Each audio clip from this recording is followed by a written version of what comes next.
Hey, what's up guys? This is Limited Gaming here, and today we're talking about Star Wars. Now, we all know that Star Wars has always been a battleground between the staff and the fans of Lucasfilm. And there's been one main character that has been the biggest divider, and that has been Luke Skywalker for some reason. One of the biggest, most recognizable characters of all time in film, and they hate on him because he is a, we can take a guess, he is a white male, and they don't like him because he is that white male that they don't like. So we're gonna go to Pirates and Princesses. Now, if you don't know who runs this, it's run by Kiki Sparkles, who owns the channel Clownfish TV, which I'll leave a description in the link down below. And this is something, it's something a little interesting. It's behind the doors of Kathleen Kennedy's Lucasfilm. Now, I don't want to read all of it, but I will kind of go over some important details. So you can see right here, it's on October 30th, 2012, Walt Disney bought Lucasfilm from George Lucas for just about $4 billion. So placed in charge of Lucasfilm in George's seat was Kathleen Kennedy. Let's look at what happened next and how that's going today. Specifically, let's talk about whether or not there's a civil war at Lucasfilm and what's the divisions that we look like. Now, when people saw that Disney bought Star Wars, and people were excited. Like, the first movie came out, it made $2 billion. You know, everyone was like, this felt like a new hope, but like that was okay for some people because like we got to see Star Wars again. But it completely changed around The Last Jedi when Rian Johnson kind of came into the fray. Here, the problem was not that only Lucasfilms, like, you know, the female force wants to insert sex, gender, and racial quotas into the new Star Wars products, but also want to discriminate against Caucasian males, white males. Despite that being the majority of the consumer demographic, the storyboard and new Kathleen Kennedy hires want nothing to do with the old Star Wars. They don't want nothing to do with the original trilogy or the prequels. The prequels weren't the greatest, but they were still, I mean, I could still find someone enjoyable. Except for Episode 2. That was pretty bad. That was pretty bad. The ridiculous and petty hatred of people groups went so far that as to have them drawing a red X on Luke Skywalker, you know, the main protagonist of the franchise, like one of the most recognizable characters of all time, and posters at Lucasfilm. Luke represents the patriarchy and male-dominated narratives, and for that reason, Mr. Skywalker would just have to go. And you see from the street right here, the street did not go viral, but you know, I think a lot of people remember this because you can just see in the bottom left-hand corner of this person talking, you can see there was a red X on Luke Skywalker's face. They did not want Luke Skywalker to be a part of anything that they wanted. Luke Skywalker was a no-go. He wanted to was Rey, Ford, and just this how everything changed when Kathleen Kennedy invoked the the Force is female in a sense. That's when everything changed for Luke Skywalker.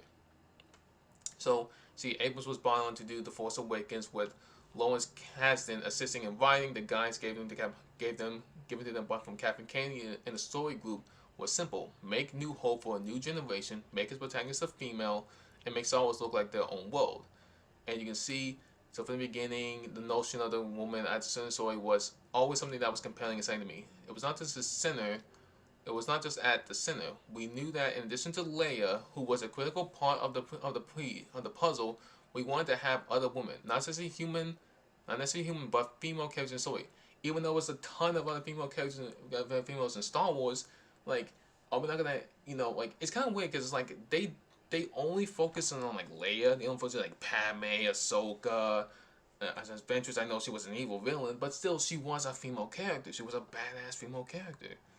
But they didn't want those characters. They want to focus on to make their own characters who are not as compelling or not as deep, and they're just really bland characters to even talk about. Like Finn was pushed to the background and was in the Rise of Skywalker. He was pushed to the background. So was Poe. Poe was being pushed back in The Last Jedi. Like Um,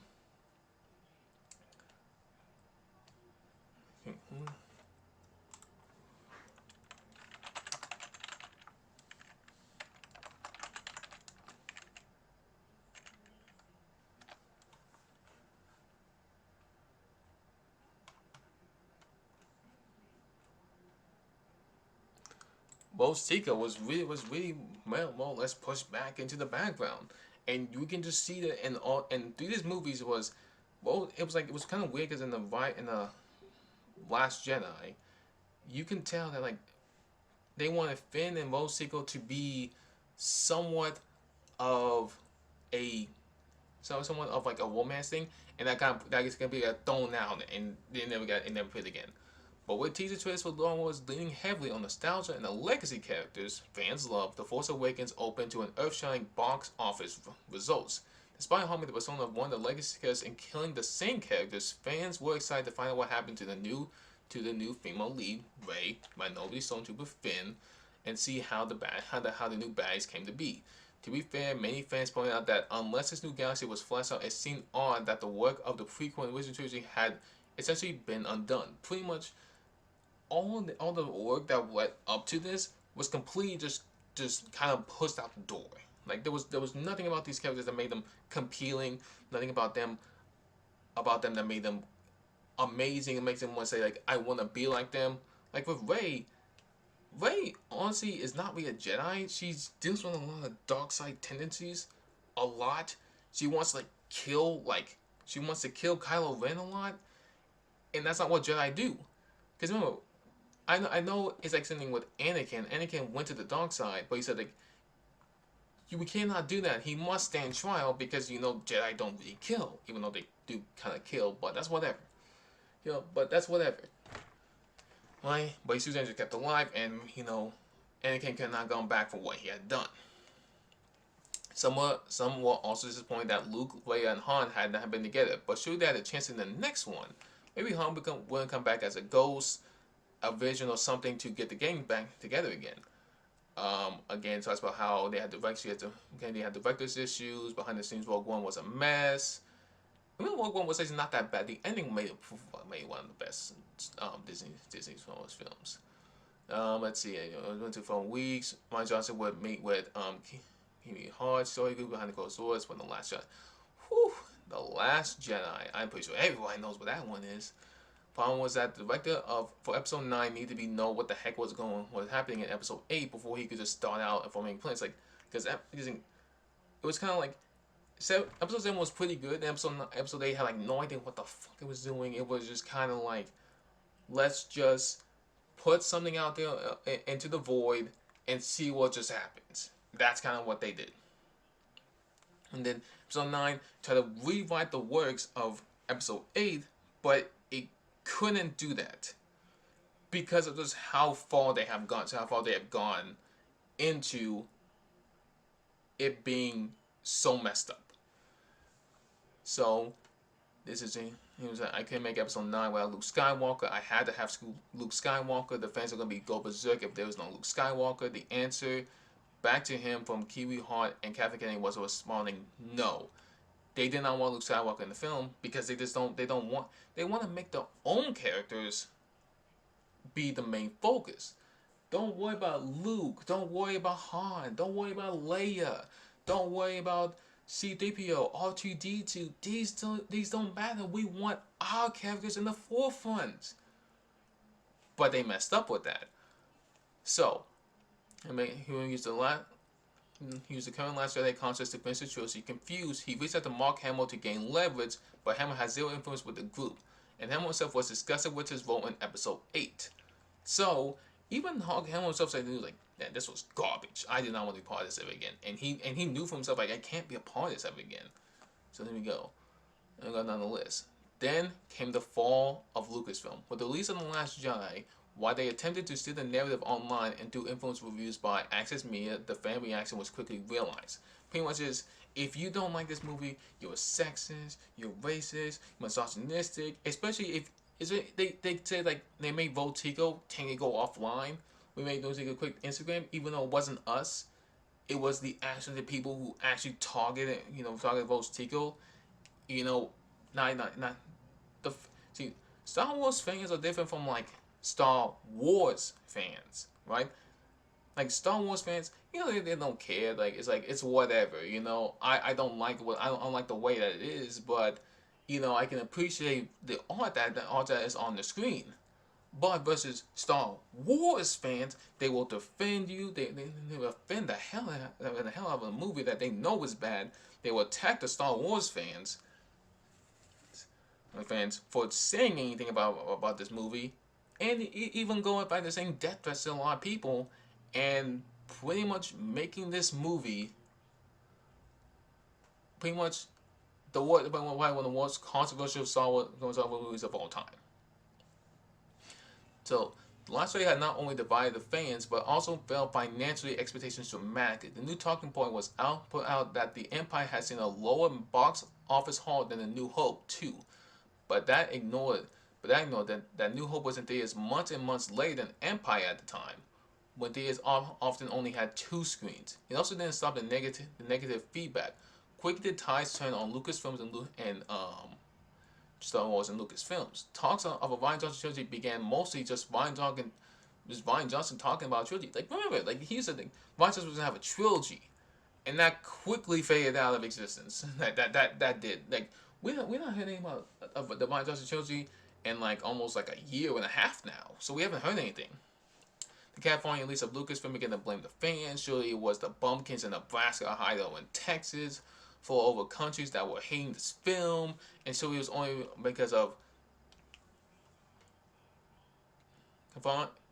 Cavanius, I believe so, Trumpsters, and other deplorable white males. Of course, again, this was only one thing about Rian Johnson as well, where he says, if someone is responding to diversity negatively, fuck them.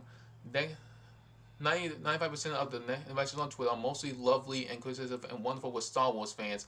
I think the film has to take a stand against getting defined by a small slice of it that doesn't represent the lion's share. Rian Johnson in regards to criticism. So he's pretty much calling out that 95% of the interactions that he has is good, even though he probably just blocks all the people who dog on this movie anyway. So he's pretty much saying, yeah, attack the other fans who don't like this movie because they're pieces of shit.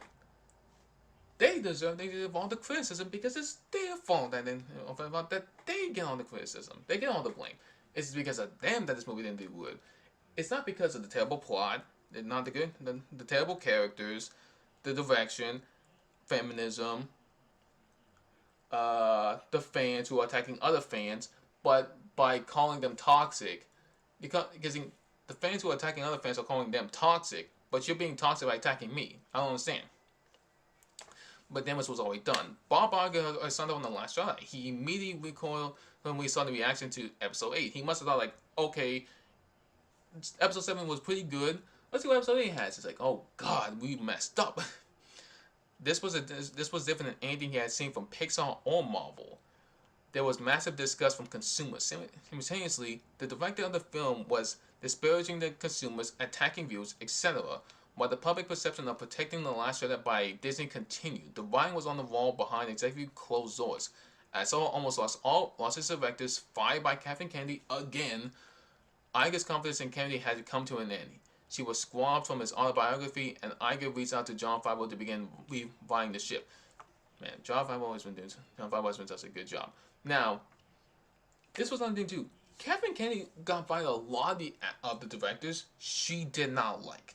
She didn't like a couple of directors from Solo, from The Rise of Skywalker, The Last Jedi. She finally fired everyone off of every single show because they had creative differences, which was we don't always need a female character in the forefront. If a male character works, then a male character works. Was the best bet Disney had of anyone that had worked with.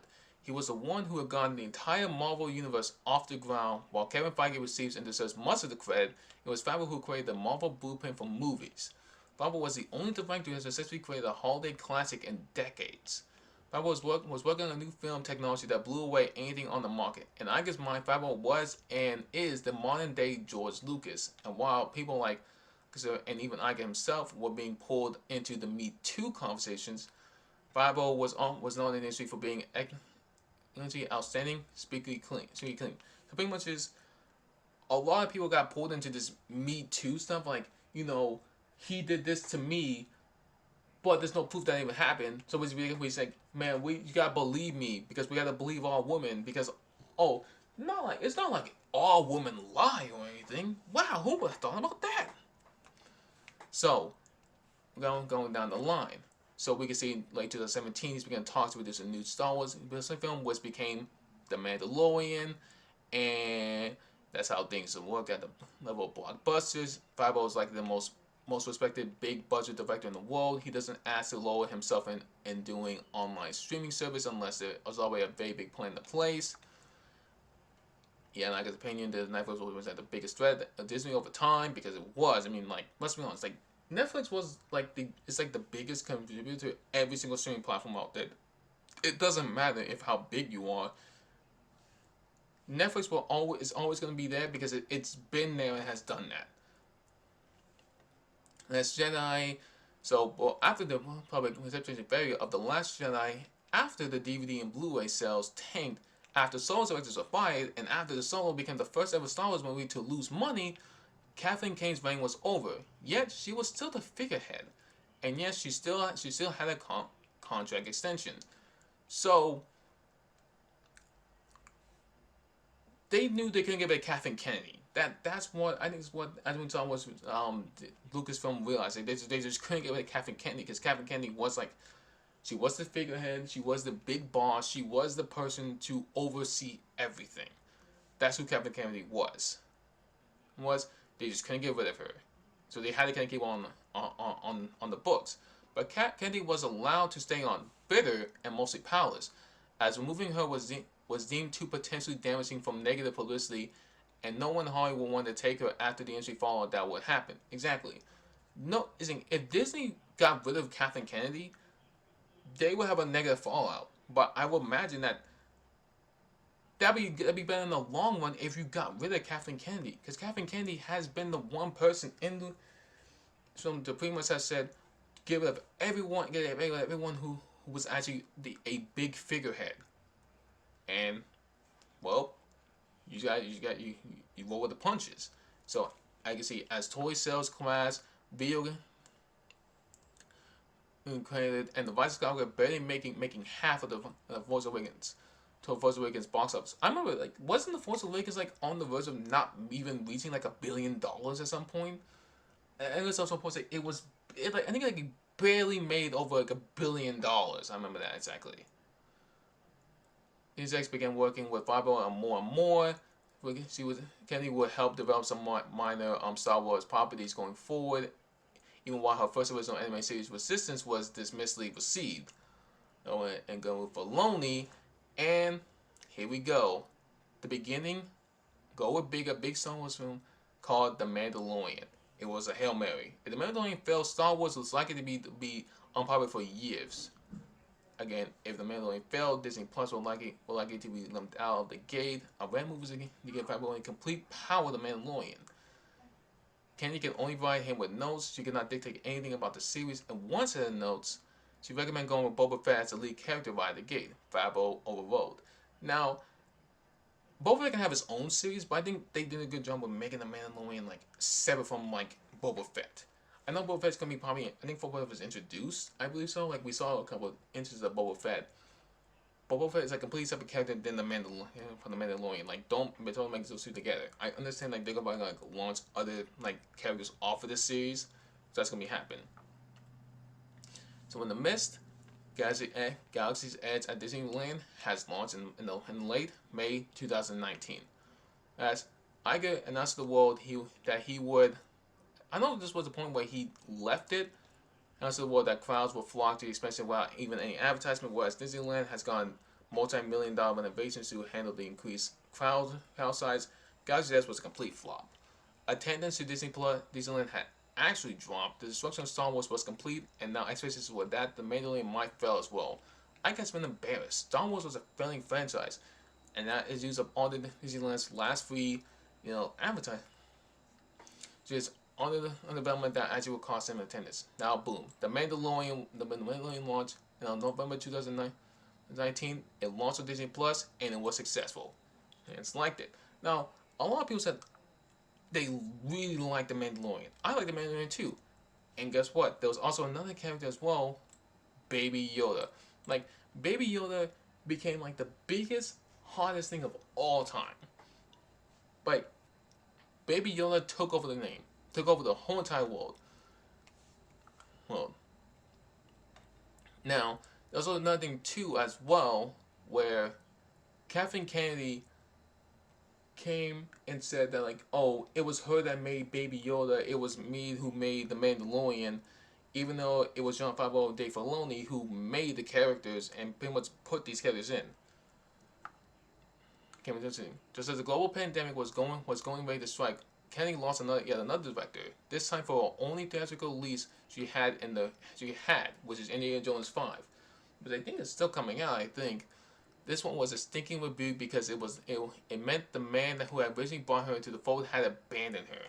Kennedy's first major role has been in Rogue's assistant of the original Indiana Jones. Now, decades later, she had lost his confidence.